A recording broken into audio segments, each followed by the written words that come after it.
Setelah Ridwan Kamil dinyatakan kalah, baik itu versi quick count dari semua lembaga survei menyebutkan bahwa Ridwan Kamil ini kalah, maupun dari formulir C1 KPU juga menyebutkan bahwa Ridwan Kamil ini kalah telak oleh Pramono Anung dengan selisih suara lebih dari 500.000 suara. Hari ini mereka kemudian mengadakan sayembara. Kubu Ridwan Kamil dan Suswono mengadakan sayembara untuk mencari bukti-bukti kecurangan. Itu kan artinya mereka nggak punya. Coba bayangkan gitu ya. Mereka kan ini tim yang sangat luar biasa besar. Ada tim sesnya gitu ya. Ada struktur partainya. Dan semua mereka bergerak. Harusnya nggak perlu sayembara. Mereka pasti udah punya bukti dan data-datanya kalau memang terjadi kecurangan di Pilgub DKI Jakarta. Tapi ini dibuat sayembara. Itu kan artinya mereka nggak punya data. Nggak punya bukti gitu. Saking nggak ada buktinya, maka kemudian mengadakan sayembara. Gitu kan. Tolol. Gitu. Dan lebih dari situ gitu ya, sayembaranya pun nampaknya murah sekali gitu.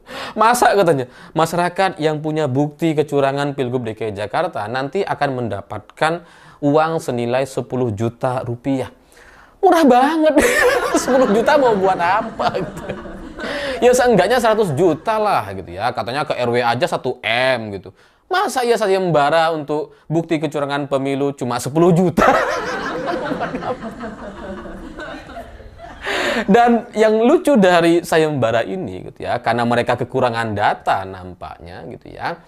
Ini kan menjadi satu bumerang bagi mereka gitu. Karena kalau bicara soal kecurangan Pilgub DKI Jakarta, sebenarnya saya juga punya datanya. Ada banyak video saya gitu. Cuma kan pertanyaannya, sayembara ini apakah berlaku untuk kedua pihak atau ketiga-tiganya gitu kan. Apa cuma yang merugikan Ridwan Kamil aja gitu ya. Karena kalau yang merugikan Ridwan Kamil aja kayaknya nggak ada. Makanya kalian bikin sayembara.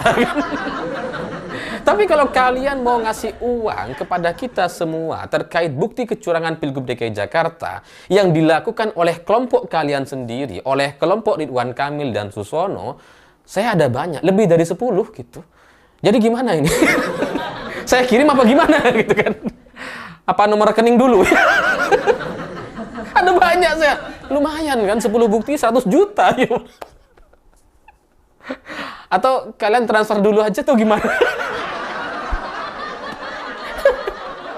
Dan yang mereka cari atau permasalahkan adalah soal politik uang, serangan fajar, dan sembako katanya. Padahal kan pelakunya ya kalian. Ya pelakunya kalian, dari rekam jejaknya ya kalian gitu. Kok malah sekarang bikin sayembara? Kalian kan melakukan itu sendiri, ya kalian aja rekam sendiri gitu kan. Kecurangan terkait serangan fajar atau sembako itu kan dilakukan oleh kubu kalian. Data-datanya lengkap gitu ya. Tinggal kalian bagi-bagi aja uangnya kepada orang yang punya bukti terkait kecurangan yang dilakukan oleh kubu Ridwan Kamil gitu kan. Jadi sayembara dari kalian untuk kalian sendiri gitu kan. Ya lumayan buat relawannya kan. Ya lumayan lah kalau ada relawan yang ada bukti kecurangan Ridwan Kamil nanti dikasih 10 juta. Tapi kalau kita mau bicara soal kecurangan gitu ya, ini lucu sekali gitu. Bagaimana ceritanya kalian menuduh ada kecurangan, sementara pelaku-pelaku kecurangannya ada di kalian semua tuh. Yang nabrak aturan, misalkan seperti endorse dari Raffi Ahmad yang pejabat negara gitu kan. Ya meskipun sudah dihapus, itu kan juga pelanggaran tuh. Itu kecurangan tuh. Laporin dong. Gimana? Transfer nggak nih? Udah didukung sama mantan presiden, didukung sama Presiden Prabowo lewat surat gitu ya, lewat Raffi dan Nagita, tapi masih kalah gitu, masih gak bisa unggul dari Pramono dan Rano Karno. Jadi ya kalian ini sebenarnya kurang apa gitu? Kalian kan sudah punya semua dukungan yang kalian butuhkan. Kalian kurang apa? Artis terkenal ada Raffi, sama Nagita, mantan presiden yang masih aktif hari ini mendukung kalian gitu ya. 12 partai semuanya mendukung kalian. Lawan PDI Perjuangan, lawan satu partai aja. Kalah ya. Oke. Halo teman-teman, kembali lagi bersama saya di channel ini. Salam NKRI harga mati. Teman-teman, dalam video ini kita telah mendengarkan sebuah video yang disampaikan oleh Bung Alif. Tentunya hal-hal seperti ini menjadi pemahaman terbaru bagi kita dalam menilai perjalanan politik yang ada saat-saat ini. Nah, tentunya ini kita bicara tentang Pilgub DKI Jakarta yang begitu memanas, turun mantan presiden, bahkan juga mantan-mantan mereka ya, yang memang memilih pada saat itu. Ada 3 calon yang begitu luar biasa, namun pada kesempatan kali ini bagaimana kekalahan Suswono, Ridwan Kamil di Pilkada Jakarta, tentunya itu sesuatu hal yang mustahil, kok bisa begitu ya, padahal didukung oleh presiden saat ini Prabowo dan turun juga mantan presidennya itu Joko Widodo. Tetapi Bung Rano ya dan beserta jajarannya yang diusut oleh satu partai, ternyata mereka mendapatkan suara terbanyak. Nah, saya akan membacakan ya, ini gambar Ridwan Kamil luar biasa sekali ya. Saya akan membacakan. Untuk sementara, pasangan calon gubernur dan wakil gubernur Jakarta, Pramono Anung dan Rano Karno ya, unggul di Pilkada Jakarta 2024. Hal ini berdasarkan hasil akhir hitungan cepat atau quick count sejumlah lembaga survei. Di antaranya hasil quick count Litbang Kompas dengan suara masuk 100% memperlihatkan Pramono Anung Rano 49,49%,